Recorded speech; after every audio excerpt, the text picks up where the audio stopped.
We see a very sad thing in this week's parsha Vayeira. A boy, Ishmael, is placed under a shrub, perhaps to die, because his mother and he have run out of water as they wander the desert. His mother Hagar cannot stand to see him suffer any longer. But then an amazing thing happens. An angel speaks out to her, says, "Come, lift up the boy and hold him by the hand, for I will make a great nation of him." Sure enough, there was nothing to be afraid of. God opens her eyes and she sees a wellspring of water. Perhaps it had been there all along. What's interesting about this act of redemption is that the angel feels the need to ask the crying Hagar what's troubling her. If the angel had half a brain, he would have known she was afraid for Ishmael's life. Perhaps the angel is suggesting Hagar is overlooking something. For one, yes, there's that spring of water. But even if the spring hadn't been there all along, Hagar has something working for her. A promise. Last week in Lech Lecha, an angel, maybe the very same angel, promised Hagar that she would have children. Countless children. Clearly then, this is not the end of Hagar's story, nor Ishmael's. It's the beginning of the story, of how he goes on to become the father of a great nation. Why did Hagar get such an excellent deal? Hagar had been running away from her mistress Sarah. You know Sarah, the mother of all Israel.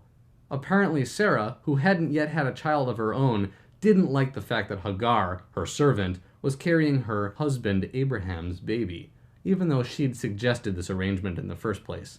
She made Hagar's life miserable. Finally, Hagar fled Sarah's harassment, and then this angel came along and said, "Hagar, slave of Sarah, where have you come from and where are you going?" And she said, "I am running away from my mistress Sarah." And the angel said to her, "Go back to your mistress and submit to her harsh treatment." In doing so, Hagar experienced three things: more servitude, more affliction, and more strangerness. Hagar is a servant. She's afflicted by Sarah. And not only is she herself an Egyptian, a stranger in these parts, her name, Hagar, literally means in Hebrew, the stranger. What she didn't know is that these three things are ingredients in the Torah's recipe for nationhood. Earlier, God promised Abraham that he would have a child who would become a great nation. God brought Abraham into this trippy dream state and said, "I know you're an old man and you have no children, but you will. That's the good news.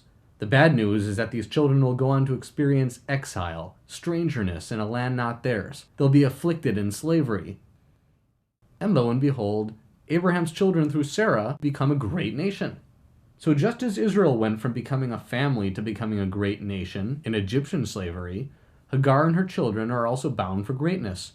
Under the blazing desert sun, Hagar is too panicky to see this, but we can. You want to do everything you can to protect your children from suffering, but this is in fact part of the growing up process, both for nations and for each of us.